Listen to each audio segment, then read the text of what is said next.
Hello. Okay, I'm going to read you the next part of the Iron Man.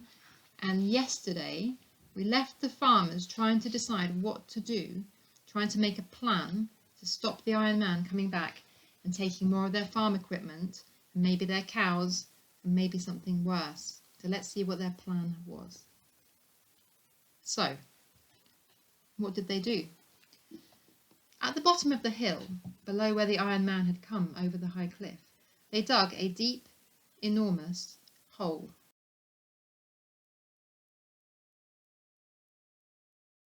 A hole wider than a house and as deep as 3 trees, one on top of the other.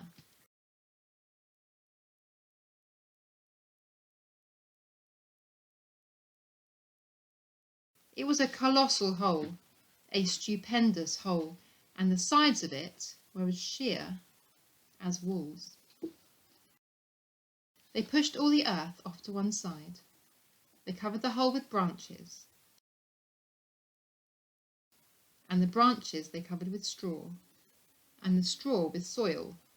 So when they finished, the hole looked like a freshly ploughed field. Now on the side of the hole, opposite the slope up to the top of the cliff, they put an old rusty lorry. That was the bait.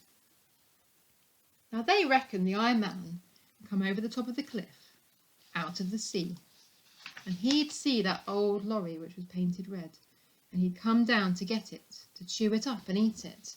But on his way to the lorry he'd be crossing the hole, and the moment he stepped with his great weight onto that soil held up only with straw and branches, he would crash through into the hole and would never get out. They'd find him there in the hole. Then they'd bring the few bulldozers and earth movers that he hadn't already eaten, and they'd push the pile of earth in on top of him and bury him forever in the hole. They were certain now that they'd get him. Next morning, in great excitement, all the farmers gathered together to go to examine their trap. They came carefully closer, expecting to see his hands tearing at the edge of the pit. They came carefully closer. But the red lorry stood just as they had left it, and the soil lay just as they had left it. Undisturbed, everything was just as they had left it. The Iron Man had not come, nor did he come that day. Next morning all the farmers came again. Still, everything lay just as they had left it. And so it went on, day after day. Still the Iron Man never came. And now the farmers began to wonder if he would ever come again. And they began to wonder if he had ever come at all. They began to make up explanations of what had happened to their machinery. Nobody likes to believe in an iron monster that eats tractors and cars.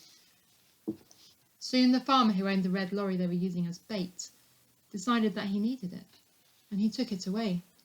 So there lay a beautiful, deep trap without any bait. Grass began to grow on the loose soil. The farmers talked of filling the hole in. After all, you can't leave a giant pit like that. Somebody might fall in. Some stranger coming along might just walk over and fall in. But they didn't want to fill it in.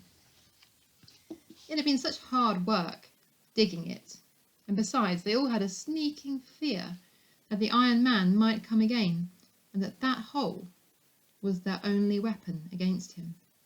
So at last they put up a little notice, and it said, "Danger, keep off," to warn people away. And they left it at that.